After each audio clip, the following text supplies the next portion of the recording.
मेरे श्रोतागण, मैं आज आपको चतुर्थ भाव से संबंधित कुछ विशेष जानकारी देने जा रही हूँ। देखिए, चतुर्थ भाव हमारे माता का सुख है। यहाँ पे हम सुख की कल्पना करते हैं। हमारे जीवन में भवन कैसा होगा, बड़ा भवन होगा, छोटा भवन होगा, कैसे भवन होगा, इस चीज़ की जानकारी हमें चतुर्थ भाव से होती है। तो चतुर्थ भाव की स्थिति कहाँ हो, जो हमें भवन सुख निश्चित रूप से मिलता है। इस भाव के बली होने से व्यक्ति को संपत्ति का सुख मिलता है, भवन का सुख मिलता है और नाना प्रकार के सुख की प्राप्ति उसकी होती है। व्यक्ति के जीवन में इच्छाएं उसकी जो एक भवन से लेकर के है, भूमि से लेकर के उसकी कब पूरी होगी, ये चतुर्थ भाव बताता है। भूमि, खेती बाड़ी आदि का सुख इसी भाव से देखा जाता है। चौथे भाव का स्वामी यहाँ मंगल है। चौथे भाव का स्वामी दूसरे भाव में हो जाए, चौथे भाव का स्वामी लाभ भाव में हो जाए, चौथे भाव का स्वामी केंद्र में हो जाए, चतुर्थ में, दसम में हो जाए, तो ये निश्चित रूप से आपको भवन दिलाने वाला योग होता है।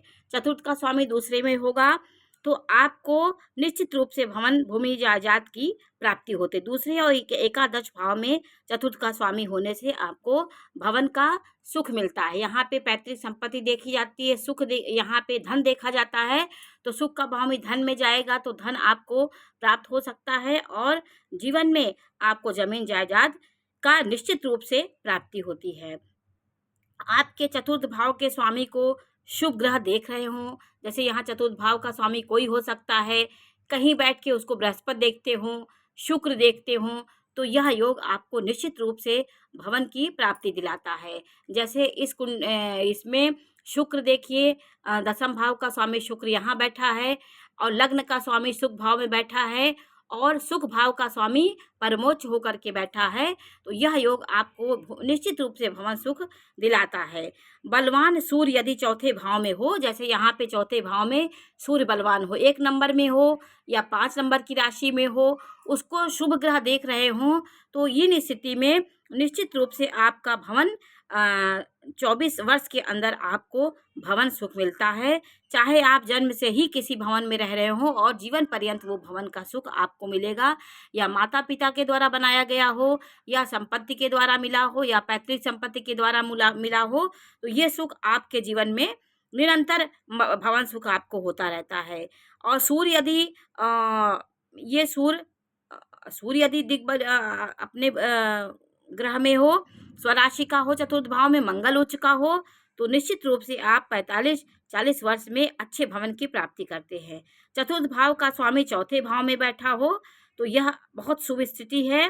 और चौथे भाव का स्वामी दृष्टि दे रहा हो, जैसे ये मंगल है, यहाँ मंगल ना बैठ के कहीं पे बैठ के चौथी दृष्टि दे रहा हो, 7वीं दृष्टि, 9वीं दृष्टि अपने ही घर को अपना स्वामी देख रहा हो, तो भी इन परिस्थितियों में चतुर्थ भाव मजबूत हो जाता है और आपको भवन का सुख मिलता है।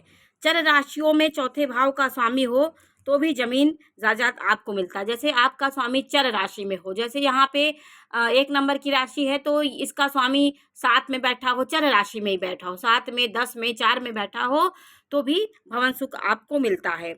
चौथे का स्वामी केंद्र में गुरु के साथ बैठा हो, चौथे का स्वामी केंद्र में बैठा हो, जैसे चौथे भाव मंगल है, ये कहीं त्रिकोण में बैठा हो, नवम भाव में, पंचम भाव में बैठा हो, उसके साथ गुरु बैठा हो, तो यह स्थिति में आपको धार्मिक और स्वच्छ और धर्म से संबंधित घर मिलता है, जो आपको उसमें उन्नति दिलाता है और सुख की प्राप्ति आपको उस घर में होती है।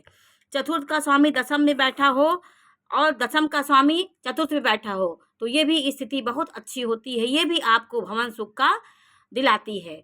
आज मैं सिर्फ चतुर्थ भाव से संबंधित बातें बता रही हूँ कि चतुर्थ भाव की स्थिति से आपके जीवन में भवन सुख मिलता है।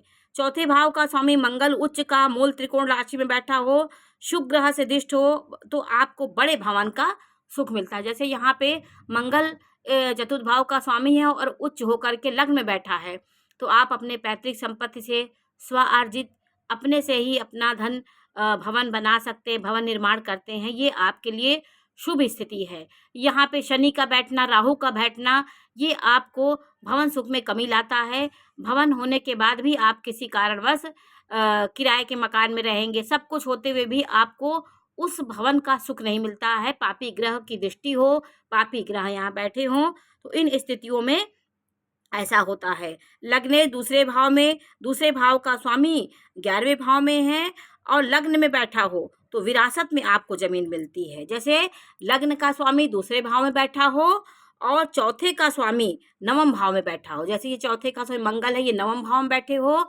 लग्न का स्वामी दूसरे भाव में बैठा हो और नवन का दूसरे के स्वामी चौथे में बैठा हो और दूसरे भाव का स्वामी चौथे में बैठा है। यहाँ शनि है, यहाँ शनि दूसरे भाव में बैठा हो और दूसरे भाव का स्वामी नवम में बैठा हो और लग्न का स्वामी दूसरे भाव में बैठा हो, तो आपको विरासत में ज़मीन जायदाद का सुख आपको मिलता है।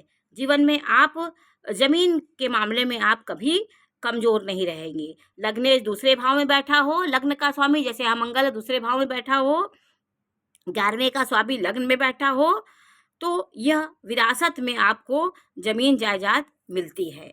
क्योंकि ये पैतृक संपत्ति का घर है, इसका स्वामी यहाँ बैठा हो, चतुर्थ का भावी नवम में बैठा हो और तो ये स्थिति चतुर्थ का स्वामी केंद्र में बैठा हो, उच्च का होके बैठा हो, तो ज़मीन जायदाद का सुख आपको निश्चित रूप से मिलता है। एकादश का स्वामी जैसे एकादश का स्वामी यहाँ 11वें भाव का स्वामी कोई भी हो सकता है, ये चतुर्थ भाव में बैठा हो और चतुर्थ का स्वामी एकादश में बैठा हो, तो और चतुर्थ का स्वामी नवम में बैठा हो या एकादश में बैठा हो तो शानदार प्रॉपर्टी आपको मिलती है। इन शुभ भाव में आपके चतुर्थ का स्वामी होने से आपको भवन सुख निश्चित रूप से मिलता है। आपके शुभ ग्रह यहाँ होने चाहिए, यहाँ पे शुक्र होगा तो भी आपको भवन भूमि का सुख जरूर देगा।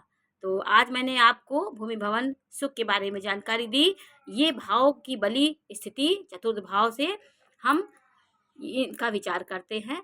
तो आज मैंने आपको कुछ स्थितियों के बारे में जानकारी दी, कैसे कैसे हमारे ग्रह होते हैं जो हमें भवन सुख दिलाते हैं। नमस्कार।